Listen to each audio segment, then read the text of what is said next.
meus queridos amigos, meus queridos irmãos. Eu espero que vocês estejam bem nesse tempo que exige bastante cuidado. É um prazer estarmos aqui novamente para meditar na Palavra de Deus da maneira digital, virtual, enquanto nós não podemos nos reunir nos nossos templos como nós gostaríamos.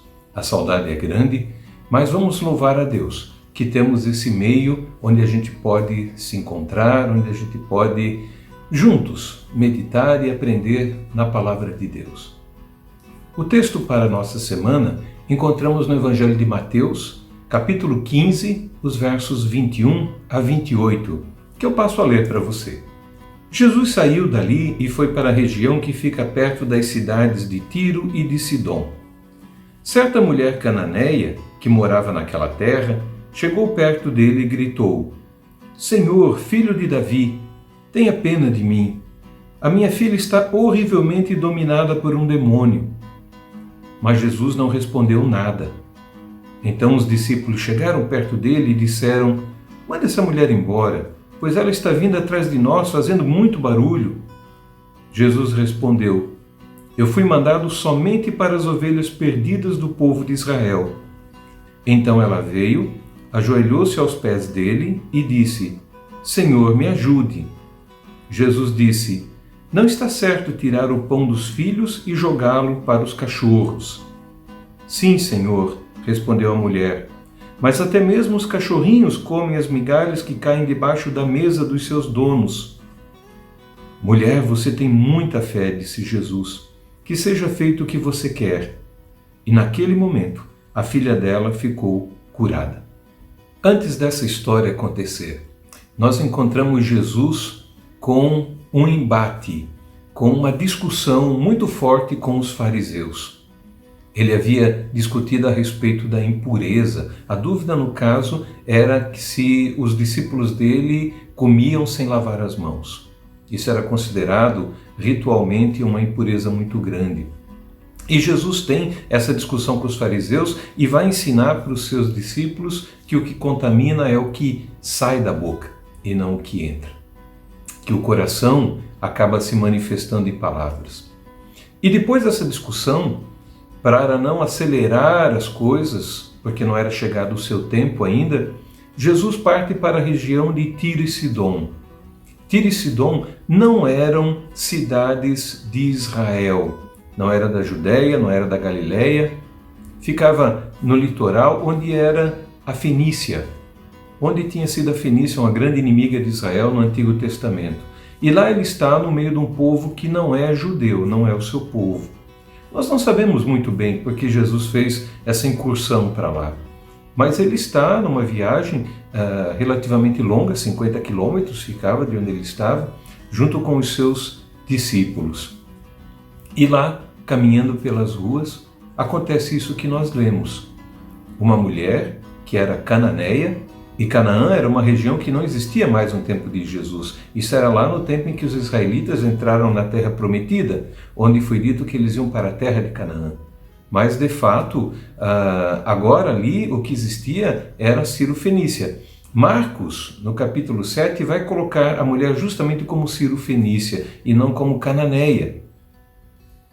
Mateus coloca ela como cananeia, para deixar bem claro que ela não era judia, que ela não era israelita, que ela não era da fé de Jesus e dos apóstolos. Portanto, era uma pagã, vamos dizer assim. Se bem que alguma coisa da fé judaica ela conhecia, porque veja, ela chama Jesus de filho de Davi. Então, ela não era uma desconhecida do judaísmo, ela não era desconhecida da fé do Antigo Testamento. Ela implora Jesus. E essa mulher que segue Jesus, ela tem um problema muito claro. Ela tem um problema com a sua filha. E vocês que são mães, que são pais, sabem como é quando a gente tem um problema com o filho. A gente vai atrás da solução, a gente se desespera, a gente faz o que é possível e muitas vezes o que não pode fazer, a gente faz pelos filhos. E o caso da filha dessa mulher é que ela estava endemoniada. Ela estava possessa, possuída por um demônio que a prejudicava. E é isso que a mulher procura de Jesus. E ela vai gritando por ele, seguindo Jesus e seus discípulos, e ela não para de gritar. Em determinado momento, os discípulos devem ter se perguntado, mas será que Jesus não está ouvindo, não vai dar atenção para ela? E eles começam a ficar incomodados com o barulho que essa mulher faz. E vão para Jesus perguntar, escuta, faz alguma coisa. Ou atende essa mulher, ou então manda ela embora. Manda ela embora para ela não ficar incomodando a gente. Interessante como o barulho da mulher, a insistência dela chama atenção e incomoda os discípulos, mas não incomoda Jesus. Mas qual é a resposta de Jesus para ela? Ele disse, olha, eu fui enviado para a casa de Israel, para achar as ovelhas perdidas de Israel. Não fui enviado para povo que não é de Israel, para um povo que não é judeu. Ele fala isso, embora a gente sabe, pelo próprio Mateus, que em outras ocasiões ele ajudou estrangeiros. Por exemplo, quando ele cura o endemoniado gadareno, ou também quando ele cura o empregado de um oficial romano. Veja bem. Então, não é muito comum que Jesus diga isso, olha, eu só vim para Israel. Mas a mulher não desiste. Ela continua indo atrás de Jesus e pedindo pela sua filha e pedindo a sua atenção. E quando ela consegue falar com Jesus, veja, ela se ajoelha diante de Jesus. Isso pode até ser entendido como uma adoração. Ela adora e reconhece Jesus como Deus. E ela pede por ajuda. E numa situação dessa, a gente imagina, bom, Jesus que é tão amoroso, Jesus que é tão bom, ele vai ajudá-la. Mas o que é que Jesus diz para ela? Uma palavra duríssima. Ele diz, olha, não é justo tirar o pão da boca dos filhos que estão na mesa, que estão jantando com você, para dar para os cachorrinhos. Os cachorrinhos da casa, como muitas pessoas têm. A gente sabe disso. A gente alimenta primeiro os filhos. A gente não vai alimentar os bichinhos por mais que goste dele e deixar o filho passar fome. Mas olha, essa mulher, ela de fato não desiste. Ela olha para Jesus e diz, Senhor, eu sei que eu não sou filha, eu sei que eu não sou da fé judaica, eu sei que não sou de Israel, eu aceito ser cachorrinho, eu aceito ser o cachorrinho que fica embaixo da mesa, se pelo menos tu me deres as migalhas. Também os cachorrinhos comem as migalhas que caem da mesa do seu dono. Muitas vezes nós achamos que precisamos ser muito importantes diante de Deus, que nós temos que ter um valor, que nós devemos estar sem pecado. Veja só essa mulher. Ela aceita ser chamada de cachorrinho. Ela aceita as migalhas. E Jesus olha para essa mulher e diz, mulher, você tem muita fé. Que seja feito como você quer. E essa mulher volta para casa e encontra a sua filha curada. Mas também tem uma coisa interessante aqui. Jesus não foi na casa dela curar a filha. Ele deu a palavra. Ela voltou para casa com a palavra de Jesus. Isso é fé. Ela só criou na palavra. Ela podia ter dito para Jesus, então vá lá comigo na minha casa. Mas ela leva a palavra de Jesus e Jesus é um homem de palavra. E aquilo que ele disse, ele cumpre. Essa palavra de hoje, ela me fala também fundo no coração. A gente não espera encontrar um Jesus tão duro assim. A gente não espera encontrar um Jesus que diz não. E eu fico me perguntando, por que Jesus agiu assim? Talvez ele tivesse alguns motivos. O primeiro, talvez, tenha sido ensinar alguma coisa para os seus discípulos, para que eles vissem que Jesus, embora seja judeu, embora ele seja do povo de Israel, ele não se limitava ao povo de Israel, mas ele levava o reino de Deus também àqueles que não são de Israel. Isso já aponta, sim, para o que Paulo diz em Romanos 11, né?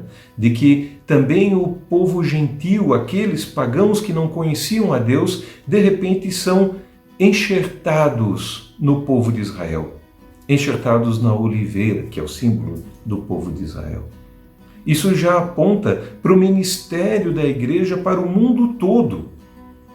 Isso remonta a Gênesis 12, quando a Abraão Deus diz: você será bênção para todas as famílias da terra. Talvez seja esse um dos objetivos de Jesus, ensinar os seus discípulos a passarem por cima do preconceito, passarem por cima daquele sentimento de exclusividade junto a Deus. Os fariseus que discutiram com Jesus no primeiro momento, sim, eles se achavam eleitos, eles se achavam exclusivos diante de Deus. Para eles era uma promessa, para os outros não. E aqui Jesus mostra claramente que ele atende também fora de Israel. Um segundo motivo talvez tenha sido para provar a fé dessa mulher. E quando digo provar a fé, eu digo que conosco também pode acontecer alguma coisa parecida. Que de repente a gente ora e pede coisas a Deus e sente que a nossa oração parece que cai no vazio. Parece que Deus não responde. Parece que Ele até mesmo diz não. Vejam essa mulher, quando ela recebe o não de Jesus, ela podia simplesmente ter dito: ok, então, vou procurar outro Deus. Quem sabe se Jesus não é o Deus verdadeiro? Eu vou procurar entre os deuses aí do meu povo mesmo. Quem sabe é um Deus mais forte. Quem sabe é um Deus que se importe comigo. Mas ela não faz isso. Ela não desiste. Ela se bota aos pés de Jesus. E isso diz muito para mim. E com certeza deve dizer para todo cristão que tem uma vida de oração e que ora por situações difíceis. Pode ser uma doença, pode ser pelo seu filho, pode ser por várias situações. Mesmo agora em meio à pandemia, cristãos estão morrendo com o coronavírus. Onde está o sim de Deus? Veja, a fé verdadeira, ela supera isso. Ela supera o não, ela guarda em Deus. Quero dizer para você também, meu amigo, nós não somos cachorrinhos. Jesus nos fez filhos, filhos de Deus. Todo aquele que crê no Senhor Jesus está sentado com Ele à mesa. Você é mais importante do que os cachorrinhos e para você não vai migalhas. Para nós não vão as migalhas. Nós somos agora filhos. Jesus se senta à mesa conosco. Muito mais nós deveríamos ter uma fé que não desanima, uma fé que insiste com Deus, uma fé que espera. Gostaria de lembrar para você do pai da igreja, Agostinho, que levou por muitos anos uma vida desregrada, fazendo com que a sua mãe, Mônica, que era cristã, ficasse desesperada. E ela ora por esse rapaz sem cessar por décadas, até que ele finalmente é encontrado por Jesus, é aceito por Jesus e transformado num grande homem de Deus. Muito da teologia de Martinho Lutero nós podemos encontrar em Agostinho, onde ele se alimentou da fé. Uma fé que não desanima. Assim deve ser a nossa também, ainda que por vezes tenhamos que ouvir o não de Deus. Em último lugar, tenho que dizer, quando Deus diz não para a gente, esse não vem de um coração amoroso. Nós somos filhos e nós somos como crianças. Se uma criança pede para o seu filho lhe dar uma faca afiada para brincar, o pai não dá. O filho chora, esbraveja, mas na verdade ele não sabe o que está pedindo. O pai sim é que sabe o que pode e o que não pode dar. Esse é o coração de Deus. E se nós sabemos fazer isso, Deus sabe fazer muito mais. A história dessa mulher nos ensina a insistir, a perseverar, a continuar pedindo, a continuar crendo. Essa mulher voltou para casa só com a promessa de Jesus. Eu quero desafiar que você abra a sua Bíblia e veja quantas promessas Jesus fez para o povo de Deus. Elas são nossas, valem para nós. Talvez tenhamos que passar pelo que nós não conhecemos. Talvez tenhamos que ouvir o não. Talvez tenhamos que enfrentar a morte. Talvez tenhamos que continuar sofrendo por um tempo. O coração que crê continua acreditando que Deus é bom e que Ele cuida de nós, mesmo quando as coisas não são como nós queremos. Eu desejo que Deus te dê essa fé, uma fé que não desiste, uma fé firmada na palavra, uma fé que espera, aguarda e aceita, até mesmo quando Deus parece não falar. Que Deus te abençoe. Amém.